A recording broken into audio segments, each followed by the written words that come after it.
Hey guys, it's Braden here. Welcome back to the channel. Today on Red River Railfan, we're back in Bartlesville, Oklahoma, doing a retake of my first episode of Riding the Rails of History with ATSF 940 and the Bartlesville MKT and ATSF train station. Enjoy! Bartlesville, Oklahoma, a town full of history just waiting to be unveiled. An oil boom town that has since grown into a magnificent gem in the green country of northeastern Oklahoma. Being home to well over 200 years of history and over 40,000 citizens, Bartlesville has seen its fair share of people, many of them coming fresh off of the platform of their very own Atchison, Topeka, and Santa Fe Railroad Station. This beautiful station, built in the ATSF's signature Southwest style, was a gateway to a new life for many people. Completed in 1909, this station was built to serve the ATSF Railroad. However, in 1903, the Missouri-Kansas-Texas Railroad reached Bartlesville, and thus the eventual site of the Bartlesville Station. This brought about the name Bartlesville Union Depot. At one point, Bartlesville Union Depot was a stopping point for 16 passenger and 11 mail trains a day. There is no doubt in my mind that many of these passengers were money-hungry oil workers looking for their next barrel of black gold. You see, Bartlesville was built on the back of the oil rush in the early 20th century, with many high-producing oil derricks springing up in the area. As the railroad pumped people in and oil out, the oil pumps began to dry up, eventually bringing about the demise of this beautiful structure. As the trains began to run less frequent, the station was losing its purpose. After 62 years of continuous service, the final passenger train left the platform of the Bartlesville Union Depot. After this train left, the owners had no purpose for the structure. However, instead of tearing it down as most towns did, Bartlesville sold the station to the Phillips Petroleum Company, who then refurbished the then worn building and donated it as the home for the Bartlesville Regional Chamber of Commerce. Though this station hasn't seen a scheduled passenger train in well over 50 years, the Southern Kansas and Oklahoma Lines Railroad, a Watco company, also known as the railroad who owns the trackage adjacent to the station, still periodically run tourist passenger trains from the station's platform. They also run one freight train past this station a day to industries along their route. Though this station is hardly what she used to be, her towering watchtower and simplistic design still evoke memories of a simpler time. A time when communication and transportation was more rudimentary and meaningful. A time when trains were a marvel rather than a delay. A time that I so dearly long to witness. A time that is long gone behind us. Now, what is a station without a train? This was the very question that consumed volunteers, investors, and rail fans in the Bartlesville area. In 2008, a group was formed in Bartlesville with the aim of saving a locomotive to bring more historical value to the station. A prime candidate for this move just so happened to be ATSF 940. 940 is the sole survivor out of 332 210-2 Santa Fe type decapods built for the Atchison, Topeka, and Santa Fe Railroad between 1903 and 1904 by Baldwin Locomotive Works in Philadelphia, Pennsylvania. She was the 41st locomotive built in the first order of 86 locomotives. Though originally being built as a coal burner, she was soon converted to burn oil to help with ease of operations. She was quickly put to work on ATSF main lines, hauling trains all over the system at speeds of up to 35 miles an hour. It is estimated that old 940 hauled over 3 million freight cars in her lifetime, some of those being over the railroad tracks that she sits next to today.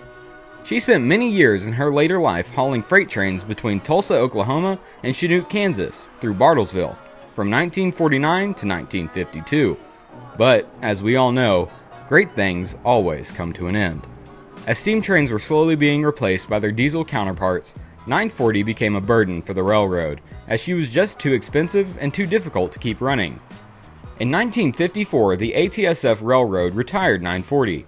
However, instead of scrapping her like they did to most of their steam fleet, 940 was one of 50 locomotives chosen to be donated to cities along their route.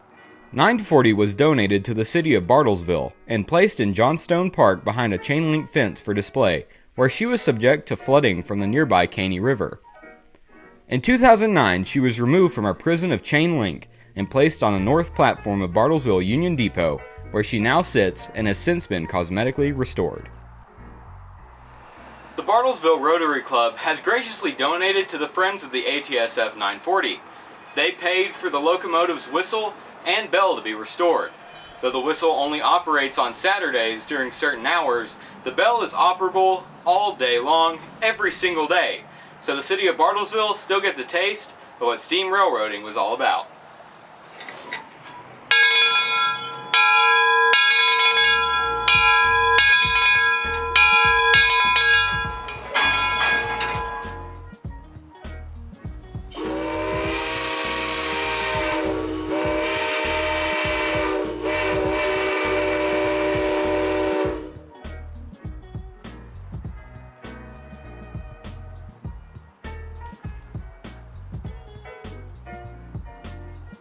What the city of Bartlesville really wanted was a train. The friends of ATSF 940 were on the hunt, and in their search they found 3 train cars that accurately represented Bartlesville's slice of railroad history. Behind the tender of 940 sits a small, all-riveted tank car, AOX930, built in 1914 at the American Car and Foundry Works in Milton, Pennsylvania. AOX930 is an all-riveted tank car, being built just a decade before the normalization of all welded tank cars. This tanker could hold up to 8,000 gallons of liquid, mainly oil from the Associated Oil Company, made up of 34 independent oil producers located north of Bakersfield, California.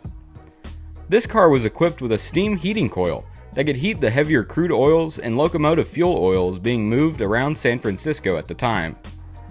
In 1925, the car was purchased by the Tidewater Associated Oil Company, who added the Flying A logo. In 1966, it was acquired by the Phillips Petroleum Company, who was headquartered in Bartlesville. It was renumbered to PSPX 813 before it was sold for scrap. But this isn't where AOX 930's story ends. She was bought by a man in Laketon, Texas, who removed the car's frame and used the tank to store animal oil for cattle feed production. When a volunteer of the ATSF 940 spotted the tank in March of 2011, he decided it was time to bring her back to life. By 2015, the tank car was restored back to her Tidewater livery and a new frame had been built. Ever since then, she has been sitting in Bartlesville as a reminder of the city's oil-rich past. An iconic part of a train has always been the caboose, a bright red home on the rails for the crew. The volunteer group who restored 940 knew that their display would never be complete without a red caboose, so they went on the hunt. In 2011, the friends of ATSF 940 purchased ATSF 2259 from an ex-ATSF conductor by the name of Walter Aday. ATSF 2259 is a 1948-built all-steel rear cupola caboose. This caboose was a home for many crew members as they rattled along the western countryside behind a steam locomotive and its train. It was a home for these railroaders, so the friends of ATSF 940 rebuilt her into the home that she once was. After thousands of hours of restoration work, ATSF 2259 is back in her as-built appearance and is open to the public during special events throughout the year. Sitting just behind this caboose is ATSF 26754. Built in the late 1920s as a boxcar for use by the ATSF, it was converted to a livestock car in 1947 with spaced wooden slats on the walls for ventilation. Not much else is known about this car, but it has a significance to the area in which it sits. Oklahoma is known primarily for 2 things: oil and cattle. Bartlesville is surrounded by thousands of acres of grazing land perfectly suited for livestock such as horses, buffalo, and the common bovine, making this piece of equipment a reminder of the area's importance to the country's food supply. All in all, this station and display are a great reminder of the importance of the railroad to small cities like Bartlesville. Without the influence of the railroad, this town and the great people who live here would simply not exist. This city owes a lot to the railroad who built her, and they have done a great job at remembering of how they came to be. Though the station doesn't operate a timetable, ATSF 940 no longer flies down the main line, AOX 930 no longer hauls oil, ATSF 2259 is no longer a railroader's home, and ATSF 26754 no longer carry livestock, they still remind us of a slower time that laid the tracks for our communities to thrive today. They still echo the memories of our ancestors who sacrificed it all to bring us prosperity. They still keep us in touch with the past so we can charge on into the future. Maybe one day, old 940 will move under her own power. Maybe one day the city of Bartlesville will again gather around the train station to wave goodbye to a steam locomotive. But one can only dream. There is plenty more ahead in the history books for this great city, and I can't wait to see what is to come. This display is far from being completed. If you feel compelled to help finish the restoration of 940 and her train, please check out the link in my description. It will take you directly to their website where you can find information on how to volunteer or donate. This display is located at the Bartlesville Area Chamber of Commerce, located at 208 East 4th Street in Bartlesville, Oklahoma. Thank you guys so much for watching this episode of Riding the Rails of History. As always, be sure to like, comment, and subscribe. If you enjoyed this video, please be sure to check out my Patreon that is linked in the description below. These videos take many hours of work, and any bit of money that you can donate to me helps me do what I do so I can make videos for you. Thank you guys so much for watching. See you next time.